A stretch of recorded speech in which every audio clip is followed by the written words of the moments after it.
चलिए बच्चों, हम अपना पार्ट 2 कवर अप करते हैं। ठीक है, जो कि है हमारा प्रिंसिपल ऑफ मैनेजमेंट। हम बात कर रहे थे, हम पढ़ रहे थे प्रिंसिपल ऑफ मैनेजमेंट, और हमने अपने पार्ट 1 में इनके फंक्शंस तक कवर कर लिए थे।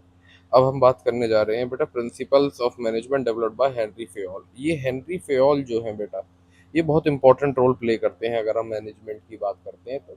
मैनेजमेंट में हेनरी फेयोल फादर माने जाते हैं। ठीक है, ये फादर किसके हैं? प्रिंसिपल्स ऑफ मैनेजमेंट के। और जो हेनरी फेयोल हैं, इन्होंने हमें 14 प्रिंसिपल्स दिए थे। ये 14 प्रिंसिपल्स कुछ ये हैं आपके सामने। ठीक है, इन 14 प्रिंसिपल्स के लिए कहने का क्या मतलब था हेनरी फेयोल का? इन्होंने ये कहा था कि अगर आप अपनी ऑर्गेनाइजेशन के अंदर इन 14 प्रिंसिपल्स को अप्लाई करते हैं, वेदर आपकी ऑर्गेनाइजेशन जो है बच्चों, ठीक है, टेक्निकल हो, नॉन टेक्निकल हो, स्मॉल स्केल बिजनेस पे वर्क करती हो या लार्ज स्केल बिजनेस पे वर्क करती हो, तो आपको कहीं ना कहीं बेनिफिट्स अपनी ऑर्गेनाइजेशन के अंदर देखने को मिलेंगे।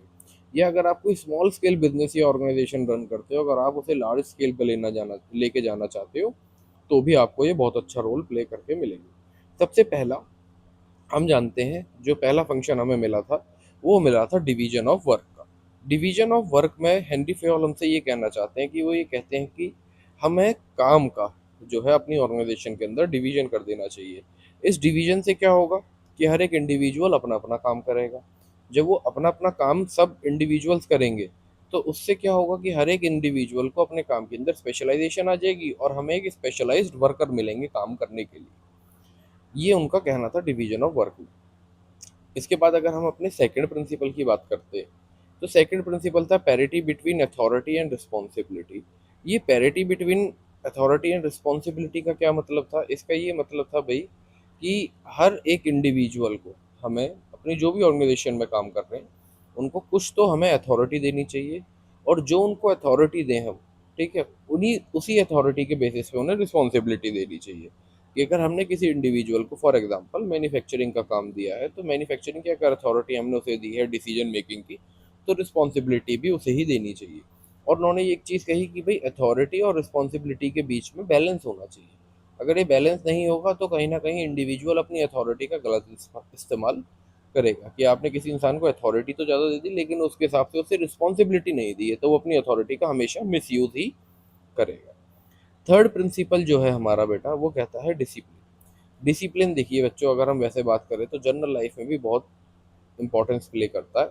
अगर आप अपने घर की, अपने बिजनेस की, अपनी डेली लाइफ की भी बात करें, तो अगर आपकी लाइफ में डिसिप्लिन नहीं है, तो आप किसी भी तरीके से बहुत ज़्यादा एक्टिव और बहुत ज़्यादा अच्छे रिजल्ट्स उम्मीद नहीं कर सकते। यही काम होता है हमारी ऑर्गेनाइजेशन में। अगर हम ऑर्गेनाइजेशन के अंदर डिसिप्लिन रखते हैं, उसके कुछ set of rules and regulations बनाते हैं जिनको हर एक इंडिविजुअल फॉलो करता है, तो कहीं ना कहीं हमें उस चीज़ की हेल्प मिलती है और हमारी ऑर्गेनाइजेशन ग्रो करती है। उन्होंने सिर्फ ये कहा कि ये सेट ऑफ रूल्स और रेगुलेशंस जो आप बनाओ, ठीक है, वो सिर्फ रूल्स और रेगुलेशंस तक ही ना रहें। अगर कोई individual in rules and regulations को फॉलो नहीं करता या इनको ब्रेक डाउन करता है, तो उसके ऊपर किसी टाइप ऑफ पेनल्टी भी चार्ज करनी चाहिए। फिर जब हम बात करते हैं यूनिटी ऑफ कमांड की, तो अगर हम बात करें बेटा यूनिटी ऑफ कमांड की, तो यूनिटी ऑफ कमांड हमसे क्या कहता है? यूनिटी ऑफ कमांड हमसे कहता है कि भाई अगर कोई इंडिविजुअल, ठीक है, आपकी ऑर्गेनाइजेशन में काम कर रहा है, तो उसको ऑर्डर भी एक ही सुपीरियर प्रोवाइड करे, और वो अपनी सारी रिस्पॉन्सिबिलिटीज जो हैं, सारी रिपोर्ट्स जो हैं, वो भी उसी पर्टिकुलर इंडिविजुअल को, सीनियर को, सुपीरियर को दे। ठीक है, तो जो कोर मैनेजमेंट हमसे ये कहती है कि एक इंडिविजुअल जो है वो क्लियरली अकाउंटेबल होना चाहिए सिर्फ और सिर्फ एक ही सुपीरियर के लिए। इसकी वजह से क्या होता है कि हमारे ऑर्गेनाइजेशन के अंदर कॉन्फ्लिक्ट बहुत लिमिटेड होती है, कॉन्फ्लिक्ट नहीं होती। ठीक है, ये सारी चीज़ों में हमें हेल्प मिलती है। इसके बाद अगर हम बात करें, तो हमारा जो नेक्स्ट प्रिंसिपल आता है, वो आता है unity of direction. Unity of direction हमसे क्या कहता है कि जो भी ऑर्गेनाइजेशनल एक्टिविटी है, ठीक है, वो हमारे ऑर्गेनाइजेशनल गोल्स के बिहाफ पे ही काम करनी चाहिए। यानी अगर कोई मैनेजर है, वो कोई प्लान बना रहा है, तो उस प्लान के अंदर ऑर्गेनाइजेशनल गोल्स को ही अचीव करने के लिए मेन ऑब्जेक्टिव अपना कंसीडर हमें करना चाहिए। ये डिपार्टमेंट्स के ऊपर फोकस ना करके, शेयर्ड गोल्स के ऊपर फोकस ना करके, ठीक है, सिर्फ और सिर्फ एक कॉमन गोल की तरफ काम करें तो ज़्यादा अच्छा रहता है किसी भी ऑर्गेनाइजेशन में। अब इससे बेनिफिट क्या क्या मिलते हैं? इससे बेनिफिट हमें ये मिलते हैं कि हम तो एक अपने कॉमन गोल की तरफ पूरी ऑर्गेनाइजेशन काम करती है, तो कॉमन गोल या ऑर्गेनाइजेशनल गोल इजीली अचीव हो जाते हैं बेटा। और दूसरी हेल्प इससे हमें क्या मिलती है कि हमारी डुप्लीकेशन ऑफ एफर्ट्स, यानी एक काम को 2 बार 3 बार करने से हम बच जाते हैं। ठीक। इसके बाद आता है हमारा सबॉर्डिनेट टू इंडिविजुअल इंटरेस्ट। भाई सबॉर्डिनेट ऑफ इंडिविजुअल इंटरेस्ट ये भी हेनरी फेयोल ने दिया था। ये क्या कहता है कि goals of organisation must take precedence over personal interest, यानी किसी भी इंडिविजुअल के पर्सनल इंटरेस्ट कभी भी ऑर्गेनाइजेशनल इंटरेस्ट से ऊपर नहीं हो। अगर कोई इंसान अपने पर्सनल गोल्स को ऑर्गेनाइजेशनल गोल्स से ज़्यादा ऊपर रखता है तो वो हमारी ऑर्गेनाइजेशन में बेटा कभी भी फिट नहीं हो सकता। वो हमारी ऑर्गेनाइजेशन के लिए हमेशा एज एन एक्टिंग एजेंट ही काम करेगा, वो हमेशा अपने बेनिफिट्स के लिए ही ज़्यादा काम करेगा, ना कि ऑर्गेनाइजेशनल गोल्स के लिए।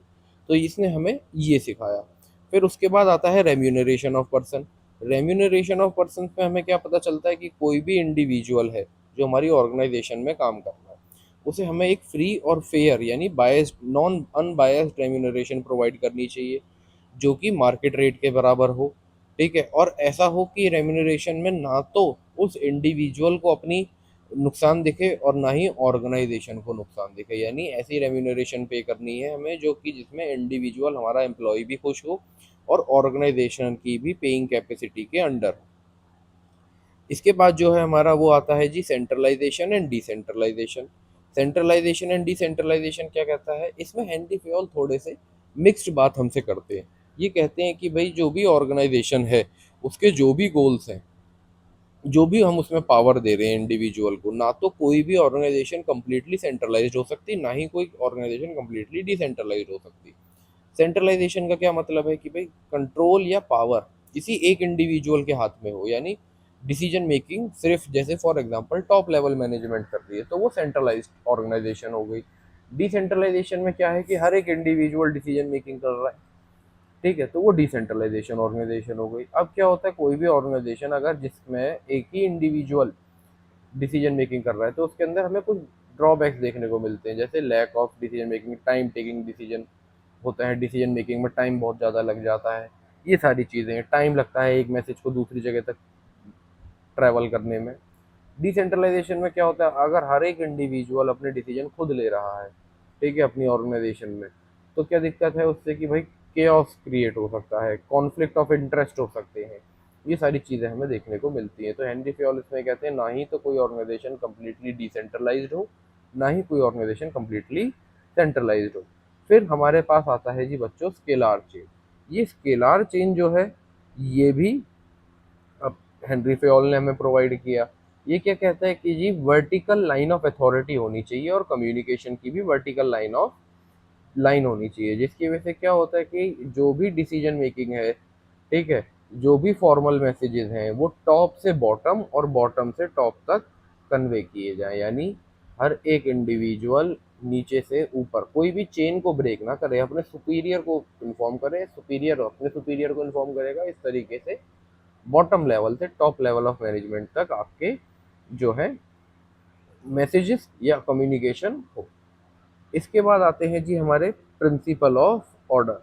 ये प्रिंसिपल ऑफ ऑर्डर हमें क्या कहता है, प्रिंसिपल ऑफ ऑर्डर हमें कहता है बेटा कि कोई भी इंडिविजुअल, ठीक है, ये कहता है कि हमें मैक्सिमम एफिशिएंसी तक काम करे। There should be a place for everything everyone in its place. It requires, ठीक है, systematic organised arrangement of both material and human resources to minimise waste delays and confusion.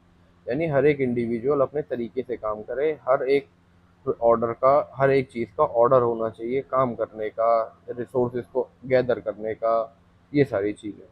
ठीक है, इसके बाद हमारा आता है जी आपका principle of equity. Principle of equity हमें क्या कहता है कि जी प्रिंसिपल ऑफ इक्विटी हमें कहता है कि एक सेट ऑफ रूल्स होने चाहिए एक ऑर्गेनाइजेशन में, फेयरनेस होनी चाहिए, जस्टिस होनी चाहिए। ये हमें इक्विटी के बारे में बताता है। ठीक है, कि हर एक ऑर्गेनाइजेशन के अंदर ये रूल्स एंड रेगुलेशंस होने चाहिए। ठीक है, मैनेजर सारे एम्प्लॉयज़ को, ठीक है, एक कॉम्बिनेशन ऑफ फेयरनेस, काइंडनेस और जस्टिस से ट्रीट करें, किसी के भी बीच में कोई डिस्क्रिमिनेशन ना हो, जेंडर को लेके, रेस को लेके, रिलीजन को लेके, ये सारी चीज़ें। ठीक है, फिर उसके बाद हमारे पास आता है जी stability of tenure of personal, यानी कि अगर हम किसी भी इंडिविजुअल की बात कर रहे हैं, ठीक है, तो एम्प्लॉय को एक जॉब सिक्योरिटी हमें प्रोवाइड करनी चाहिए। ठीक है, अपनी ऑर्गेनाइजेशन के अंदर एम्प्लॉयज़ को जर्नली बेसिस पे, जल्दी जल्दी बेसिस पे, फ्रीक्वेंट बेसिस पे रोटेट नहीं करना चाहिए, डिसमिस नहीं करना चाहिए। ठीक है, जिसकी वजह से हम अपने हाई टर्नओवर को रिड्यूस कर सकें, कॉस्ट इफेक्टिव बन सकें, इनसफिशिएंट लोगों को अपनी ऑर्गेनाइजेशन में ना रखें। इनसे अगर हम अपनी ऑर्गेनाइजेशन के अंदर एम्प्लॉयज़ को फ्रीक्वेंट बेसिस पे चेंज करते रहते हैं, तो हमारे अंदर बेटा कभी भी एफिशिएंसी नहीं आ सकती। हम कभी भी चीज़ों को कॉस्ट इफेक्टिव नहीं बना सकते अपने लिए। ये हमेशा हमारे लिए कॉस्ट इनइफेक्टिव ही रहेगी। इसके बाद आता है प्रिंसिपल ऑफ इनिशिएटिव। ये प्रिंसिपल ऑफ इनिशिएटिव हमें कहता है कि अगर हम अपनी ऑर्गेनाइजेशन में